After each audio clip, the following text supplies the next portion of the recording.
Assalamualaikum warahmatullahi wabarakatuh. Salam sejahtera untuk semua kawan baik Nur Irfan Channel. Salam menjernihkan pikiran dan menebar kebaikan.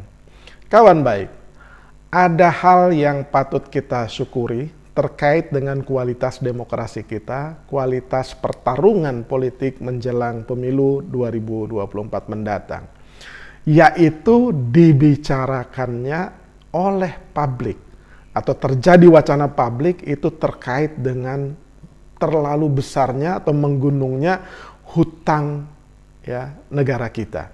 Gitu. Berdasarkan data ya, itu hutang kita itu sudah mulai sepanjang tahun 2002 saja menurut data itu sekitar 7.700 triliun. Angkanya sejak kepemimpinan Pak Jokowi ini melonjak amat sangat drastis ketika dibandingkan di ujung pemerintahannya Pak SBY. Nah, beberapa figur penting itu menyampaikan keresahan ini, salah satunya adalah Pak Yusuf Kalla yang mengatakan bahwa selama 1 tahun kita itu, negara kita membayar hutang itu hampir 1.000 triliun. Dan hal ini disampaikan ketika Pak JK juga hadir di acaranya PKS. Bahkan ya salah satu calon presiden Republik Indonesia itu Mas Anies Rashid Baswedan itu secara halus kita harus mulai melihat besaran hutang kita ketika ia membaca buku tentang jebakan hutang di pinggir pantai itu waktu itu ya.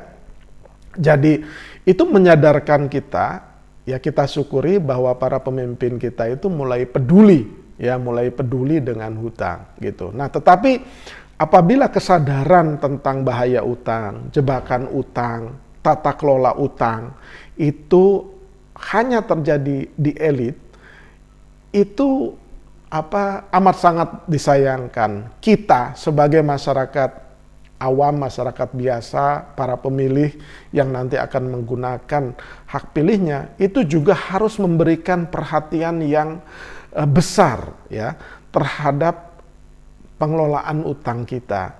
Terjadi debat sederhana misalkan di kalangan masyarakat ya, bahwa kalau yang pro dengan hutang ya nggak apa-apa ngutang ya kan, toh ada buktinya. Buktinya itu misalkan infrastruktur, misalkan jalan tol gitu. Ya argumentasi para pendukung, biasanya ini para pendukung Pak Jokowi atau para pendukungnya Mas Ganjar atau Pak Prabowo itu menjustifikasi bahwa hutang itu tidak berbahaya, bahkan cenderung hutang itu menguntungkan karena itu ada buktinya gitu. Tetapi di sisi yang lain ya, kita mengkhawatirkan atau ada kelompok masyarakat, ada begitu banyak masyarakat juga mengkhawatirkan tentang jebakan-jebakan hutang terutama dari Cina apabila hutang-hutangnya itu berasal dari Cina. Jadi beberapa negara di Afrika bahkan di Asia seperti Sri Lanka itu sudah terjebak ke dalam hutang-hutang yang diberikan atau pinjaman-pinjaman yang diberikan oleh negara Cina karena memang bunganya rendah, tetapi karena sudah terlalu besar akhirnya aset-aset negara seperti pelabuhan atau bandara itu akhirnya jatuh ke negara Cina tersebut gitu. Nah, hal ini bagus untuk menjadi wacana publik ya. Ini tanda kualitas demokrasi kita sudah mulai maju karena kita mulai masuk perdebatannya itu kepada substansi ya, kepada isu-isu penting yang kemudian menjadi perhatian masyarakat. Nah, analoginya begini saja ya, sebenarnya mengelola negara itu mirip-mirip ya, beda tipis dengan mengelola rumah tangga, mengelola perusahaan gitu. Nah, bagi kawan baik yang sudah berumah tangga, apabila rumah tangga tersebut terbebani atau dibebani oleh hutang yang banyak, itu rumah tangga tersebut berbahaya atau kehilangan kenyamanannya gitu. Misalkan ya, dengan pendapatan katakanlah let's say 10 juta lah. Orang kebanyakan mungkin 10 juta atau 15 juta, ya you name it lah. Berapapun ya. Tapi kalau misalkan hutangnya itu bermacam-macam. Ada hutang KPR rumah. Ada hutang kendaraan bermotor. Motor ini tidak hanya mobil, tapi ternyata roda 2, motor juga ngutang. Terus ada hutang kredit card, ya kan, kartu kredit. Ya, kemudian ada hutang apa lagi gitu? Ada hutang kredit tanpa agunan misalkan. Nah, pertanyaannya, dengan beban hutang yang sedemikian banyak, sementara penghasilannya kurang, sementara di saat yang sama, pendapatan kita juga, pendapatan rumah tangga, baik yang mungkin bertumpu pada satu penghasilan, seperti misalkan suaminya saja yang bekerja, istrinya mungkin mengurus rumah dan anak-anak, mensupportnya seperti itu, atau pendapatannya dua, baik suami maupun istrinya juga kerja. Nah, itu harus berhitung betul berapa uang yang di-spend atau dihabiskan ya, atau dibayarkan untuk membayar hutang-hutang itu. Dan berapa sisanya. Jangan lupa pengeluaran itu juga ada pengeluaran untuk makan dan minum di rumah, utilities. Utilities itu biasanya membeli atau membayar token listrik, ya, atau kemudian membayar SPP bulanan anak, kemudian membayar internet yang di rumah, atau membayar pulsa. Nah, itu ketika dikumpulkan, apakah rumah tangga itu mampu memenuhi atau membayar kewajiban hutangnya dengan kewajiban rutinnya? Nah, kalau itu jomplang, lebih besar hutang dari pendapatan, berarti itu namanya defisit. Nah, defisit ini kan harus ditutup. Kalau defisit ini ditutup, ya biasanya dengan ngutang lagi. Padahal hutang itu rata-rata itu kan ada bunganya, ya. Ada bunganya yang harus dibayarkan dalam kurun waktu tertentu. Contoh misalkan soal KPR, ya kan. KPR itu misalkan ada yang mengangsur selama 5 tahun, 7 tahun, 10 tahun, 15 tahun.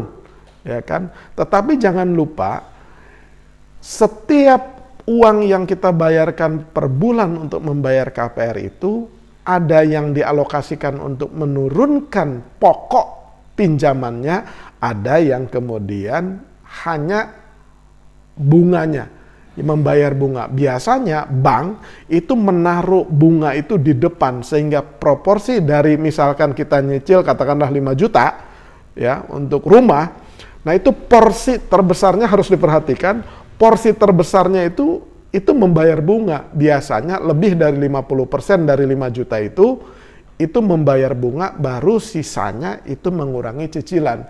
Makanya kawan baik jangan kaget kalau setiap tahun kita lihat penurunan hutang KPR kita itu tidak terlalu signifikan. Karena yang besar itu bank mengambil bunganya terlebih dahulu. Nah, negara juga sama gitu. Jadi kalau misalkan dalam kurun waktu 2022 itu hampir 1.000 triliun ya dibayarkan oleh negara untuk pembiayaan, ya. Bahasanya itu pembiayaan atau financing, ya kan. Nah, itu pembiayaan itu kalau bahasanya dibayarkan untuk pembiayaan negara, maka itu pasti untuk bayar hutang. Nah, hutang itu biasanya terdiri dari menurunkan pokoknya dan menurunkan bunganya. Jadi hampir 1.000 triliun. Nah, jadi tidak perlu baper, ya. Pemegang pemerintahan saat ini tidak perlu baper, karena yang mengkritik itu adalah bagian dari rasa cinta juga terhadap negara, agar pengelolaan hutang ini itu terjaga dengan baik, sehingga tidak berbahaya kepada atau berujung kepada jebakan utang yang kemudian membangkrutkan negara. Membangkrutkan negara itu dalam konteks uangnya itu habis untuk membayar bunga dan cicilan pokok. Bahkan yang lebih berbahaya lagi itu adalah ketika aset-aset strategis dan aset-aset nasional itu kemudian diambil alih oleh sang pemberi utang. Nah, itu yang paling berbahaya. Jadi kita syukuri ada debat seperti ini supaya membangun kesadaran dalam memilih pemimpin yang tidak membahayakan atau tidak terlena dalam pengelolaan hutangnya.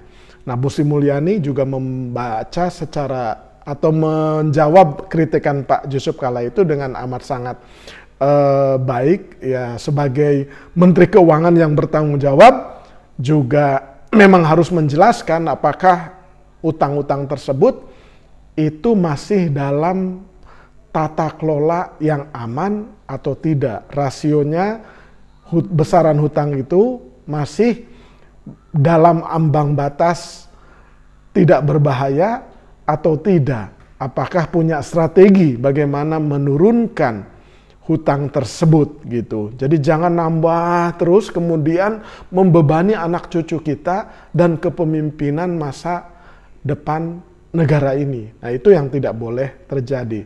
Jadi kita ucapkan terima kasih kepada para elit yang sudah punya perhatian besar dalam menyuarakan atau dalam mendiskusikan bahaya utang tersebut. Jangan lupa ya bahwa ketika hutang tidak dikelola dengan baik, maka itu bahaya sekali.